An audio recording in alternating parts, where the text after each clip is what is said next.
반인륜적 해외 입양. 한국 정부도 이제 사과해야. 정울림 정울림 씨는 한국계 스웨덴 해외 입양인이다. 그는 만화가이자 인권운동가다.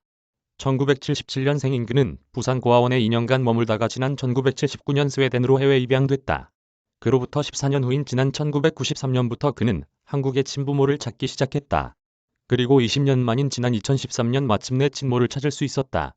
그는 입양기관이 자신의 기록에 대해 거짓말을 했기 때문에 친모를 찾는 일이 무려 20년이나 걸렸다고 주장한다. 입양기관은 내게 친부모를 찾고 있다고 했다. 그러나 나중에 입양기관이 내 부모를 찾으려고 아무런 노력도 하지 않았다는 걸 알게 됐다. 입양기관은 내 이름과 모친과 일치하는 이름이 없고 내가 1977년 머물던 고아원이 없어졌다고 했으며 나에 대한 기록이 전혀 존재하지 않는다고 알려왔다. 하지만 이런 입양기관의 주장이 다 거짓인 것으로 나중에 밝혀졌다.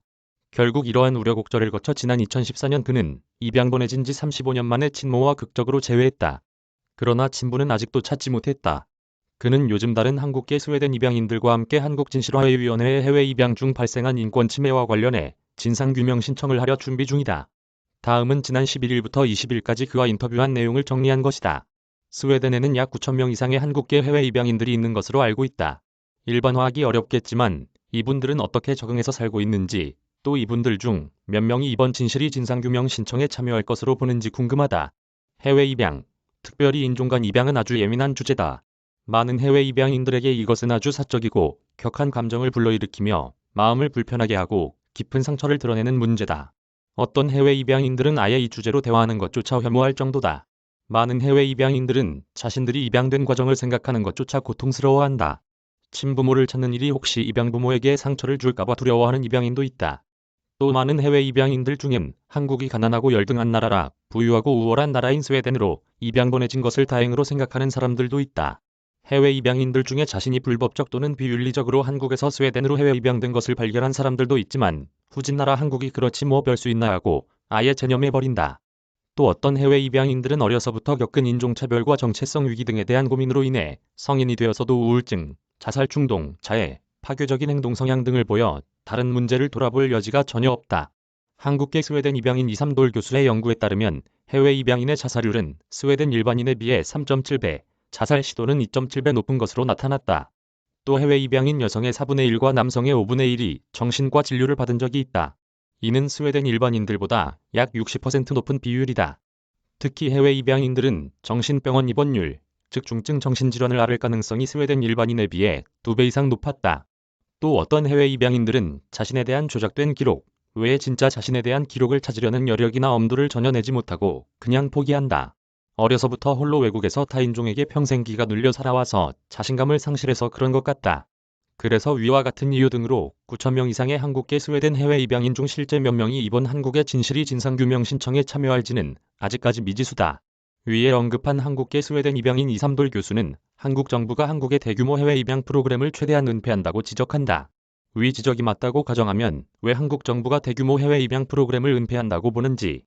지난 70년 동안 한국 정부와 입양기관은 입양은 선한 일이라는 담론을 주도해왔다. 한국 정부는 고아들에게 가정을 준다는 명분으로 지난 70년간 해외 입양을 권장해왔다. 하지만 문제는 그 아동들의 다수가 정부와 입양기관에 의해 조작된 고아라는 것이었다. 한국 정부와 입양기관은 그동안 고아가 아닌 취약계층의 아동을 납치, 강압, 뇌물, 거짓, 사기, 협박을 통해 해외 입양 보낸 것이다. 그런 과정을 통해 한국 정부와 입양기관은 막대한 돈과 권력을 거머쥘 수 있었다. 한마디로 한국의 해외 입양의 역사는 국민에 대한 국가폭력의 역사다. 그래서 한국 정부는 어두운 해외 입양의 실태와 역사를 은폐하는 것이라고 확신한다. 정울림의 만화 정울림. 한국진실위의 해외 입양 중 발생한 인권 침해에 대한 진상규명 신청을 하기 전에 한국진실위에 주고 싶은 조언이나 요청이 있는지. 국제사회의 당당한 일원으로서 한국은 이제 자신이 저지른 과거의 불법적이고 반인륜적인 해외 입양 즉 악행에 대해 책임을 지는 성숙한 모습을 보여야 할 때가 되었다. 호주와 칠레 정부는 이미 해외 입양을 통해 국가가 저지른 범죄에 대해 비혼모들과 입양인들에게 사과하고 보상했다. 그 과정에서 호주와 칠레 정부는 수많은 해외 입양인들과 비혼모들에게 다양한 지원을 해주었고 그들의 증언을 경청했으며 또 그것을 기록으로 남겼다. 특히 칠레 정부는 가해자인 입양기관 책임자들과 정부기관, 인사들도 조사했다. 한국 정부는 호주와 칠레 정부로부터 많은 점을 배워야 할 것이다. 과거의 범죄를 반성이나 사죄하지 않고는 현재나 미래가 결코 밝아질 수 없다. 해외 입양은 한국의 수많은 비혼모, 입양인, 그리고 취약계층들에게 지울 수 없는 심각한 상처를 남기고 엄청난 가족의 비극을 초래했다. 늦게 시작하는 것이 안 하는 것보다 낫다는 속담이 있다. 많이 늦었지만 한국 정부가 지금이라고 해외 입양 중 벌어진 인권 침해를 인정하고 국가 기록으로 남겨야 한다. 그리고 피해자인 수많은 비혼모들과 입양인들에게는 머리 숙여 깊이 사죄하고 용서를 빌어야 한다. 나이 부친도 50년대 시사만화 가셨다. 하지만 자유가 없는 이승만 정권에서 시사만화를 통한 정치 풍자의 한계를 느낀 부친은 결국 아동 만화로 진로를 바꾸셨다. 만화가 입장에서 최근 일어난 윤석열차 풍자 만화에 대한 윤석열 정권의 민감한 반응을 보고 어떤 생각이 들었는지 문화예술계는 고등학생이 그린 만화 윤석열차에 대해 강력한 조처를 시사한 윤 정권을 향해 문화예술계 블랙리스트 재발이라며 규탄했다.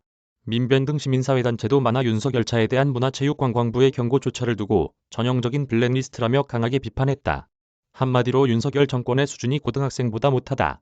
윤 대통령이 항상 강조하는 자유민주주의 사회에서는 국민 모두가 자유롭게 정부를 비판하고 풍자할 수 있어야 한다.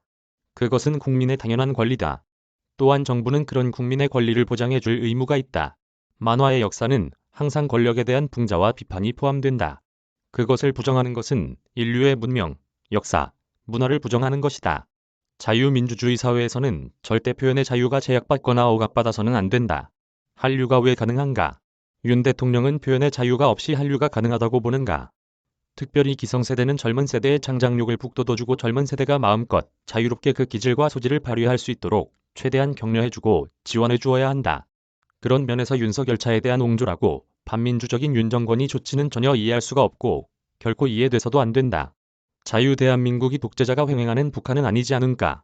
윤 정권에 오히려 묻고 싶다. 저작권자 오마이뉴스, 무단 천재 및 재배포 금지.